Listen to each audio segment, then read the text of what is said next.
Welcome to Niyas cooking. இன்னைக்கு நம்ம என்ன பண்ண போறோம்னு பாத்தீங்கன்னா ரியாஸ் ரொம்ப பிடிச்ச ஃபேவரட்டான ஒரு டிஷ் பண்ண போறோம்.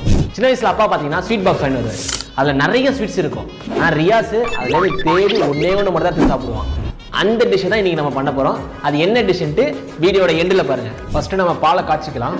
நம்ம இன்னைக்கு யூஸ் பண்ண போறது பாத்தீங்கன்னா மொத்தம் 2 லிட்டர். இப்போ இந்த பாலை பார்த்தீங்கன்னா நம்ம சுண்டை காய்ச்சணும்னா உங்களுக்கு தெரியும்னு நினைக்கிறேன். அதாவது நல்லா அந்த திக்கான கன்சிஸ்டன்சி, தண்ணிலாம் எதுவுமே ஊற்றாமல் நல்லா திக்காக காய்ச்சணும். ஸோ அதுக்கு தான் நெக்ஸ்ட் நம்ம இது என்ன ஆட் பண்ண போகிறோம்னா லெமன் ஜூஸ் ஆட் பண்ண போகிறோம். ஏன் லெமன் ஜூஸ் ஆட் பண்ணுறோன்னா லெமன் ஜூஸ் ஆட் பண்ணால் பால் திரிஞ்சால் தான் நம்மளால் பால் கோவா பண்ண முடியும்.